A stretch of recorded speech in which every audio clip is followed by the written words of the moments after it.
Hi everyone, welcome to my channel. If you're planning on getting married in Vegas, then this is definitely the video for you. I am getting married next year in Vegas and I've done a lot of planning for the wedding. We are now fully booked, waiting for it to come round. So yeah, hopefully this is useful. This is a video that I wish that was there. What I wanted to do is kind of like break down everything that you need to think about. Just before I carry on, I'm just going to apologise for my dog.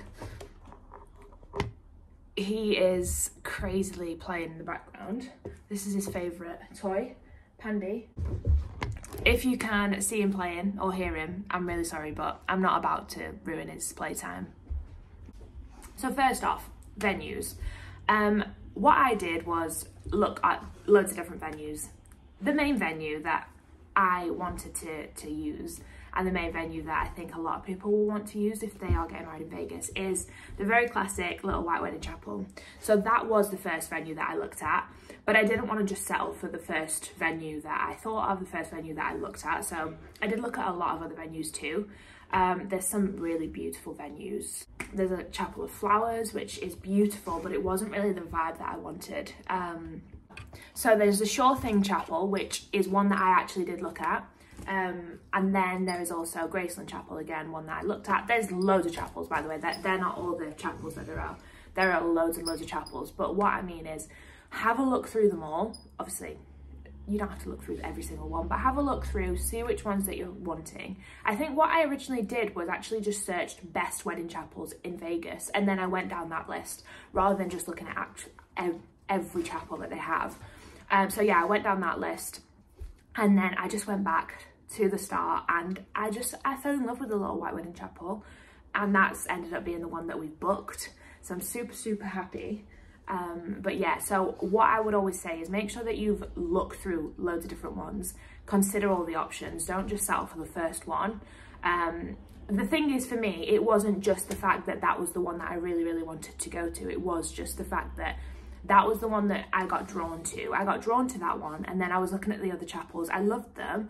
There was still some really great things about the other chapels, but ultimately I just kept going back to Little White Wedding Chapel, and that's how I knew, you know. Look at all the different options that are out there. Like I said, I think I just searched in Google like best wedding chapels in Vegas, and then went down that list, had a look through those. So yeah, just consider your options on venues, but we've settled for the Little White Wedding Chapel, which I'm super excited about. It's just the classic wedding chapel, isn't it? When you think about getting married in Vegas, you think about the Little White Wedding Chapel and Elvis, but we're not actually having Elvis to marry us. But that's something that you can do at the Little White Wedding Chapel. One thing I did also do before I started like booking a venue is I looked on YouTube and looked at the ceremonies. So like I looked at Little White Wedding Chapel ceremonies, Graceland Wedding Chapel ceremonies, Sure Thing Wedding Chapel ceremonies, and yeah, it was just Little White Wedding Chapel was the one. I think they are very similar ceremony wise, and that's also how we decided that we didn't want to go for Elvis. It was a question at one point because I thought, well, when in Vegas, you know, it was a question. The ceremonies that we watched put us off having that. I think we thought it was funny, we thought it was great, and obviously, I mean, it's like a classic Vegas thing to do, isn't it? But we also wanted our wedding to be like a wedding. We didn't want it to be like this big laugh, you know? And there was some of the things that Elvis was saying, like, what did he say to them?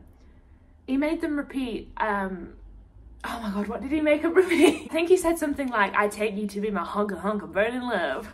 And I was like, no, I don't know. To be fair, we both agreed. It was that point that we both looked at each other and was like, this is not for us. This is not for us. So yeah, I'm very grateful that Aaron also agreed. But yeah, if that's your thing, I think it's absolutely amazing. I really do. I do one day want to attend a wedding in Vegas where they are getting married by Elvis, but I just didn't want that to be my wedding, you know? So obviously we just talked about venues. You are wanting your marriage to be legal, I'm assuming. But what you have to do is you need to get a marriage license. So that you need to get from the Marriage License Bureau. So you need to have a look at the Clark County, Nevada Marriage Bureau. That's where you need to get your marriage license from. I've already ordered and sorted our marriage license. So it literally took me, I'd say about 15 minutes to fill in all the information. You just ask information about the both of you. I think it might have asked for information about like family, so like parents. So yeah, that's it. It literally took me like 15 minutes, 20 minutes tops, I think. So I just filled all that information in and then sent it off, and you don't have to pay there and then. All you have to do then is just collect it. I think it's within like 2 years or something. And all we have to do is when we get to Vegas, we just need to go collect it, pay for it and collect it. So then, yeah, when you get to Vegas, you just have to go collect it from the marriage bureau. You have to take some ID. So I think we're probably just going to take passport and driving license just in case they don't accept one of them. And then, yeah, you can just collect it. It's $102 in cash. I think it's more expensive if you pay by card. That's how much it is now. But yeah, like I said, it could be subject to change. So just make sure that you've checked how much it is before you go. Is then you just have to take that license to your chapel with you. I don't believe you have to take it to the chapel before your wedding. I think you just take it on the wedding day from what I've read. I think I actually, no, I did. I asked Little White Wedding Chapel and they said that you just bring it with you on your wedding day. I don't know why you've done that. Just a little note as well, make sure you're checking timings for your chapel. So our chapel, we have to be there 30 minutes before our actual scheduled like ceremony. So everyone has to be there 30 minutes before. So just check because it actually does say as well that if you're not there 30 minutes before, then they can give your appointment to somebody else. So yeah, just make sure you check. Don't miss your ceremony time because that will be a bit of a bummer. So photographer, this was actually really hard for me because I'm a little untrusting and I've read so many horror stories about people being scammed by photographers. So what I did to try and make sure that I knew whether they were real or not, I looked at their Instagram, see if they had Facebook, websites, everything. So don't just go off a website, don't just go off their Instagram. Make sure that you've looked at everything and every angle. Obviously, I'm saying this, but I still could get scammed. I have no clue about anybody in America. But what I did was I had a look to see if they were like tagged in people's pictures. And there were so many. There were so many good wedding photographers, by the way, in Vegas. You can find them so easily. Search Vegas wedding photographer on Google, search Vegas wedding photographer on Instagram, and there are so many. You can just get really, really into that. And also, I don't know what vibe people are wanting. Some of the Vegas photographers are very cringe. Like, I saw some of them where people are like riding on one another. Like, they're on their hands and knees and the wife's on the back. Like, I don't know if that's a Vegas thing or an American thing, but it's just not the wedding photography vibes that I wanted to go for. So I wanted it to be kind of like a cool kind of, you know, the Vegas wedding vibe. So there are so many photographers out there that do really cool photography. So yeah, just have a look. So obviously with us coming from England, we have to have flights and hotel. We ended up, we looked everywhere. We looked for individual flights, we looked for individual hotels, you know, to book them separately. And we ended up just settling for a package deal. So yeah, don't dismiss package deals. Have a look at TUI, Virgin, British Airways package deals. I know some of my family have booked British Airways, you know, Virgin. They are really good. Just have a look. Make sure that you are considering all options. Don't just think that it's going to be cheaper to do them separately. It just didn't work out like that for us. So, but there are some new flights. I don't know if they are continuing their flights, but there's some good cheap flights from England for Norse Air.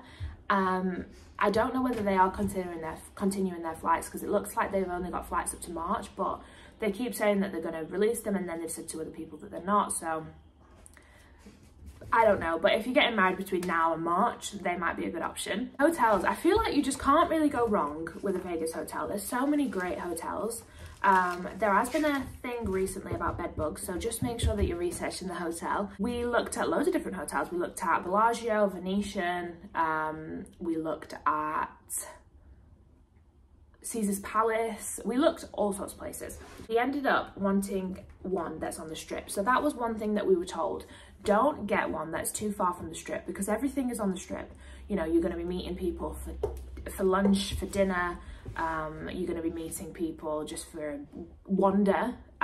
So don't go too far from the Strip. And also, I have also been advised by somebody that I work with who's been to Vegas that off the Strip, it is a little bit, dodgy. I've been to quite a few places where people have said to me before, don't go out of the hotel, don't do this, don't do that, and I've done it and I've been absolutely fine. But at the same time, I wanted to make sure that nothing happened on our wedding trip. So we have ended up booking the Venetian, which was one of our options. You know, I haven't said this yet. I haven't been to Vegas before, so this is we've booked this wedding completely blind, and this is why I'm doing this video, because I would have found this really, really helpful. Yeah, so we have booked the Venetian. It looks beautiful. It's got great reviews. The rooms look great. So, you know, I'm happy with it. If anybody has any horror stories about the Venetian, please don't tell me. Please don't tell me. I'd rather just not know. I'd rather not know, because we can't change it now. We can't change it, so we're going to the Venetian. They weren't on the list for the bed bugs, thank God. But one of the hotels that I did mention was. After the wedding, we didn't want it to just be like a wedding, a ceremony. The ceremonies, by the way, are 50 minutes. So the ceremonies at the Little White Wedding Chapel are 15 minutes. So we didn't want to make our friends and family fly to Vegas for a week or whatever for 15 minutes. So we really wanted to do something else. Obviously, we've booked our photographer, so we do actually have 15 minutes to the ceremony, 15 minutes afterwards for pictures. But again, half an hour, it seems a little bit bad to make people travel for half an hour on your wedding day. So that wasn't an option for us. We wanted to do something else. So we did want to do like a wedding breakfast, so like a meal after the wedding. There's so many different restaurants, and like I said, we've never been to Vegas, so we don't actually know where's good. So we are going to plan a meal. We're going to pay for everyone to have a meal afterwards, and then some drinks, and then I think we are just going to go out maybe to some bars, some restaurants, have a few more drinks, have a bit of a boogie. I think it'll be a good night. So if you have been to Vegas and you have some good recommendations for bars and restaurants that you think might be a good idea, then please comment them down below, because I would be super grateful for any information that you can give me. Yeah, I'd be super grateful. Finally, I think I've discussed everything that I needed to discuss. You know, you've got your venue, you've got your ceremony, you've got your photographer. You know, I don't think a photographer is absolutely necessary, by the way. I think a lot of venues offer photography at the venue and videography as well. It was just that I wanted to get pictures outside of the venue as well, so that's why we went for a different photographer. And plus she really does look amazing, so that's why we've gone for her. So let's talk about Esther. So to actually get into America, I mean, I'm sure you all know this, you do have to have a visa, but you don't have to buy a full visa. You can buy a visa waiver. I think it's about $21 or something like that to get this Esther, and you can apply anytime. It's like 2 years that it's valid for once you get granted this Esther. Yeah, you need to get an Esther or a visa if you can't get an Esther. And then that is all I can think of. Yeah, I can't think of anything else that we've done for Vegas, obviously, other than like outfits. I mean, I haven't got my dress yet, which is very stressful, and Aaron's not got his suit, and we haven't got bridesmaid dresses or best man suit, but you know, still time, there's still plenty of time. But yeah, we're super excited. And if anybody does have any questions, if anything you think I've missed, then just comment down below. Or if you do have any recommendations about anything in Vegas, not just restaurants and bars, if you have any recommendations about what to do during the day, because we are actually there for near enough a week. So if you do have any recommendations, please comment down below. I'd be really grateful for any of them. But yeah, I hope that this has been super helpful. Like I said, this is a video that I wish that was there for me. So yeah, I really hope that it's been helpful, and happy wedding planning. So yeah, thank you so much for watching. I'll see you in the next video.